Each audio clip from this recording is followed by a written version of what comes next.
If you have BPD or any mental health condition, really, chances are it's not your fault.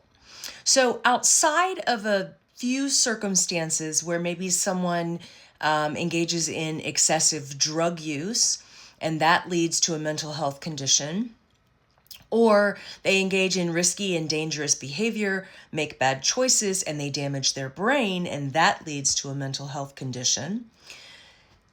The rest of the mental health conditions are not someone's fault. They're born that way, like genetically, there's a genetic inheritance, and or their upbringing has led them to process information in a certain way, and so they become depressed, anxious, develop BPD, whatever the case may be.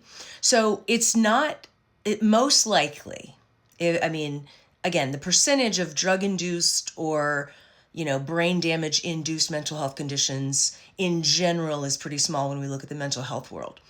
So in general, your BPD is not your fault. You didn't buy it off the shelf at the grocery store, right? No one goes around looking to have BPD or another personality disorder or any mental health condition or physical health condition for that matter. The catch, though, or the thing is that it's not your fault, but it is your problem. And that means you're the only one who can fix it. So the good news is there are lots of ways to approach the emotional regulation and distress issues that are associated with BPD. But I want you to understand that you have to take ownership. You have to take accountability as the least common denominator in your issues with other people or failed relationships or interpersonal challenges or whatever. Once you acknowledge that the way you're processing information, the way you're seeing things and then feeling about them and then behaving in response to them, that is on you and you can change it, it's life-changing. Because you understand that this is just a matter of perception. So information comes in through the five senses, we perceive it. That turns into our perspective. So our take on it, whatever, that's filtered through our worldview, our past experiences, DNA, whatever. And then out of that perspective, that generates our thoughts on the matter or the interaction or whatever it is that's in front of us.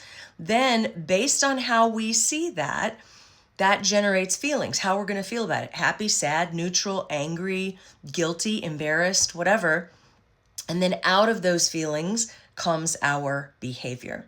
So it's really important that you take ownership for the way that you are sometimes, maybe often, erroneously processing information. When information comes in, you have a choice for what to do with it. Let's talk about an example. So one of the most challenging things that people with BPD face is dealing with negative automatic thoughts. So that could be black and white thinking. It could be catastrophization, where we're blowing things out of proportion. It could be personalization. That's really a big one, taking things personally. Whatever it is. I mean, we all have these negative thought patterns, but these are some of the biggest challenges for people with BPD. And I want to talk about personalization specifically because that one seems to be one of the worst. And so what happens is something is going on in an interaction between you and someone else. And they say something to you that's offensive or hurtful. It causes you to feel sad, causes you to feel angry, whatever. The way that you're processing that, a lot of times you may be taking it personally as though it has something to do with you. But here's the thing. Whatever other people think, feel, and do has everything to do with them and nothing to do with you. Those are their choices. As I said, that has to do with what's rolling around in their head and heart, not yours. Now, it may feel personal because it's an interaction with you. Maybe you're the only other one in the room or the house or the building or the whatever, so it feels personal, but it's not. Nothing is personal. Nothing. Nothing is personal, okay? I want you to make that your mantra. Now, as you're learning to not personalize things, you're going to have to keep reminding yourself of this. And what you do is you're going to choose a different way to look at things. So I'll give you an example from session that I had with someone with BPD recently. So she applied for a position at work that she would be really great at. It was working with basically high risk children, children with special mental health needs, children with behavioral issues. And because of her own upbringing, actually, as traumatic as it was, she was actually perfectly suited to work with these kids. So she works with them in a different environment within the school, and they respect her. She understands them. She can communicate with them. She can get them to comply like a lot of other people, including principal and vice principal, can't do. So she was very well suited for the position. She applied for the position. The principal was aware that she was interested in the position because this had been a discussion before and someone else was hired. So someone else got hired this time too. She was very upset. I was upset for her because she would be so good in this position. These kids really respect her because she gets them. She knows how to communicate on their level. And she also knows the law because she has a child with special needs. So she knows the law and has an attorney, understands what kids are entitled to, et cetera, et cetera. Well, she got passed over for the position again. She was really upset, of course. And I said, you know what?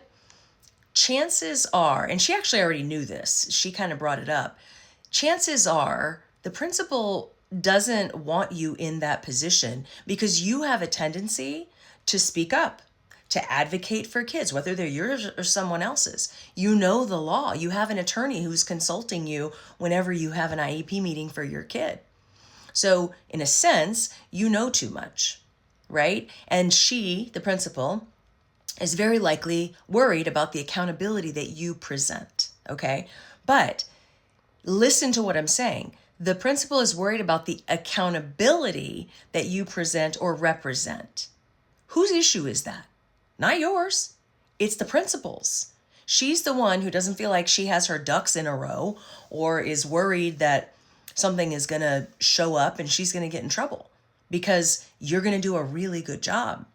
So what she's going to do about that is probably a separate video. But at the end of the day, it was very important for her to understand it's not personal. You know your stuff. You've got the respect of these kids. You'd be great in this position. It's not fair that you didn't get it, and that's a separate discussion. But I want you to understand, when those kinds of things happen, they have to do with the person on the other end. This is the principal who's scared, basically, worried about being held accountable, scared that my patient is going to advocate for these kids and it's going to require some things that the school isn't willing to do or the principal isn't willing to do or whatever. But it's all about that principal. So it feels personal because obviously my patient got passed up for the job and there are things that she can do about that. But it's not personal. The issue is on the part of the principal. So that's just one example. But personalization is one of the biggest challenges that people with BPD face. And it's a type of negative thinking. It's a type of black and white thinking or absolutist thinking where you have this filter that you look through and you think everything is your fault. Or it must be about you or you're the problem, et cetera, et cetera. And a lot of you were raised to believe that, and that's unfortunate. And it's just not true. Nothing is personal. So work on that. Make that your mantra. Work on understanding what's going on for other people in their interactions with you, and think about what might be a different way to look at what's happening. If I chose not to personalize this and make it about me being the problem, what else could I see? How else could I perceive or receive what's going on? And what does that mean? And then what could I do in response to that? So let's work on personalization and learn to dispute that black and white thinking.